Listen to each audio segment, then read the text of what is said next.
Life is in our mind and our brains. But what they found is Heart science. that your heart actually, done used effectively, changes your brain. And when the two are aligned, you have more power. Let me show you what I mean in a visual.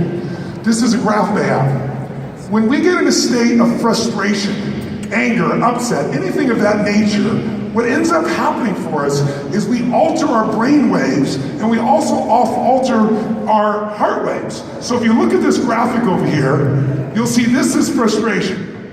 And you'll see, we can measure electrically your brain and your heart, EEG, EKG. Notice how jagged they are, there's no relationship whatsoever. In these states, it's almost impossible to find an answer because your brain and your heart are not unified. But there are certain emotional states that actually, when you go in the state, your brain and heart synchronize. So one of those is appreciation, another one is love, another one is gratitude. So here's appreciation, and look at the heart and brain waves are literally almost identical. First of all, they're not all jagged, they're rounded, but literally they're on top of each other, which means your heart and your brain are operating as one. When that happens, you're in what we call a flow state. We've all been there, right? Where things just, you hit the tennis ball perfectly, the idea comes through you perfectly. Who's been in that place? Knows what I'm talking about here. Say, ah. When you're stressed out, you're stressed because your brain and heart are not aligned. Now here's an interesting fact. When you came to life, how do we measure life? A heartbeat. When that heart is beating, you live. When your heart first started beating as a fetus, there was no brain. Your brain, you think of your brain, is your heart. That's why every poet for thousands of years talked the power of the heart, the beauty of the heart. It literally changes the way the brain functions.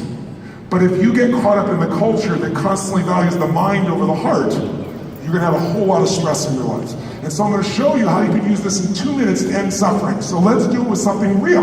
How many of you right now have some unfinished business somewhere in your business or personal life? When I say unfinished business, I mean there's a situation or a person or something that needs to be dealt with, and you got so much stress in your life that you put it off because you don't know how to deal with it. You don't want to deal with the conflict.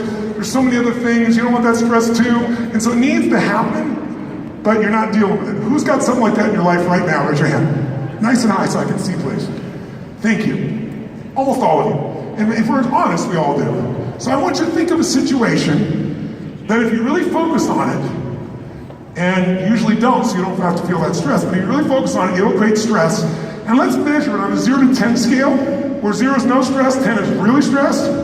I'd like you to think of one, if you could, that's at least a 7 or an 8. Because if it's a 2 or 3 and we change it, you'll barely feel it. But if it's a 7 or 8, or 9 or a 10 and we change it, you'll feel it. So raise your hand if you can think of a situation that needs to be dealt with, and if you focus on it, it creates stress at a 7 or an 8 for you, or a 9 or 10. Raise your hand if it's 7 or above. Nice and high so I can see, please. Perfect. So here's what we're gonna do. These guys at HeartMath found something so simple it's mind-boggling. They found that if you put your hands on your heart, let's go ahead and do it. And if you're sitting, I'd like to ask you to please stand, because you want your whole body engaged. When you sit, you cut off half of it, okay? Put your hands on your heart. And I'll tell you what we're gonna do, then we'll turn the lights down so it's more private for you. And all I'm gonna ask you to do, you can do it with your eyes closed, is we're gonna put our hands on our heart. The first thing we're gonna do is we're gonna feel your heart. So you can start that right now. Breathe deep in your heart. We haven't started yet, just gonna feel. As you breathe in your heart,